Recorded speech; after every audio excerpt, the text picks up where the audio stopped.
Hi guys, so we're now down in Torquay in the main market square. Going to have a look around at some of the stalls down here. Brilliant atmosphere down there. Got to say guys, for all the people that are making stuff, and yeah, just mind-blowing. So come and have a look. Whilst there's lots of other stalls as well, you know, and I'm skimming past them quite quickly. Got to come and see this one because, as you'll all know, has the greengrocer hat on. My favourite side to food is always my fruit and veg. So we'll just have a quick glance along here.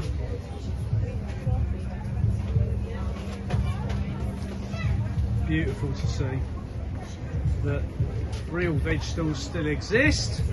Hello, young man. Right. How you doing? Yeah, good. You right? I'm touring the UK at present.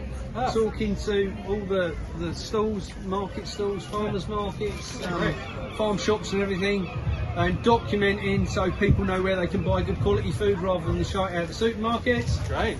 So it's lovely to come and see. So, you produce any of this yourself? Yeah, we grew up in St Agnes on the north coast. Right. Okay. We grow the sort of salad, herbs, leafy greens, those kind of small market garden kind of crops. We also buy in fruit from Europe, and you know, we've still got British apples, and we buy, you know, the bigger scale crops like potatoes, onions, carrots. We buy from bigger farms. Yeah. But it's everything here is certified organic. Fantastic. And you know, as much from Cornwall as possible, and yeah, it's good quality stuff. Yeah. Well done. Yeah. It's great to see because obviously the organic side for me, I'm an organic grower. Oh yeah. Yeah. Up in Bury St Edmunds and East Anglia, and for me, it's getting farmers to understand that we can grow food without all the nasty pesticides, chemicals, glyphosates and everything else. For me, is one of my quests. My other quest is to get people to understand that good quality food can be bought, you know, without, you know, going to one of them terrible places like a supermarket. So for me, this is just icing on the cake to see. So it's really good. You know, people really appreciate the fact that there's pretty much, like, 95% of our stuff has no packaging. Yeah. And we get people living by themselves, coming and buying one or two little things. They can buy whatever they want. You don't have to buy a grab bag. You know, and then you get people with big families just stocking up, and it's we suit everybody. It's great. Well done. Where did you growing? Up in Bury St Edmunds outside in Suffolk. And is it commercial? You selling? Well, we've just now closed down that side because my uncle has sadly died, whose farm we were on. So that's now, we're now having to, I don't know, start again somewhere else. But I'm a great believer in adversity equals opportunity, and I think we're going to find somewhere when we're on the road that we can start again. And so we've just got everything into play, tunnels going up, and you know, really got it to a point of the soil was beautiful again, and now start again. Oh man, that's gutting. But you know what to do. So I thought, well, this season I'm going to have 6 months out, hopefully find somewhere ready for the winter that we can then spend the winter getting ready again, and then start growing again next year. So it could be anywhere. You're literally touring anywhere. We're doing the whole of the UK. Wow. So we leave here tomorrow. We're going to Bodmin, Barnstable, down to Somerton in Somerset.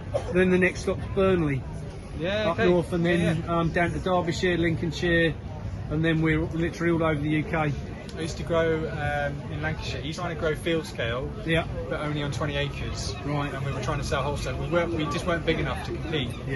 Was the main thing. We also had the utility company come and mess up our soil as well. But anyway, the point is, it finished after 5 years, and I did something similar. I guess I toured around loads of organic growers, went and worked with them for a day. Just spoke to them. I was just as a way of, not so much to find where to grow next, but more just to kind of try and get my head round, right, is this possible or not? And it's still a question I ask most weeks. But it was just so valuable. And, you know, going and speaking with growers, you know, and going to their sites, it's nothing like it. No, I agree. It's really good. So and ended up down here basically. And but are you field scale or market garden? No, market garden. Okay. I don't. The problem I have with the field scale size is that I don't agree with tractor use because of the damage to the ground. So there's that fine line in between there of how much you can grow with just hands. Yeah. You know. Yeah. But for me, that's the way I want to do it. Yeah. You know, I think if you're going to step up, it's interesting. We're going to just outside Merseyside to a 400-acre organic farm. Oh, okay. A guy called Duncan. We're going up to see him. He's got 100 acres veg. Is that Duncan Guilty? Yes. Yeah. No. Yeah. Yeah. Right. Yeah. So that's going to be an interesting one because I've never seen organic on that scale. So for me, that's, you know, I'm excited about it. I'm up there mid-May. We're up with Duncan for a couple of days. So it's going to be really interesting to go up there and to see how they're doing it on that scale. And he says, you know, we don't use any tractors. So, wow. Yeah. I think they do. Well, certainly when I visited, they were, but they actually bought a tractor off us when we left because we went so far away. But yeah, I mean, you have to on that scale.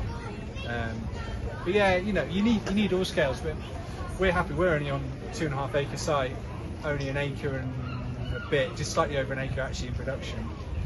Which you can grow on organic side. If you get your cropping right, you can grow a vast amount of food. Yeah. And I don't think people, because of how agriculture is set up predominantly, especially where we are in East Anglia, we grow rape, wheat, barley, maize, sugar beet.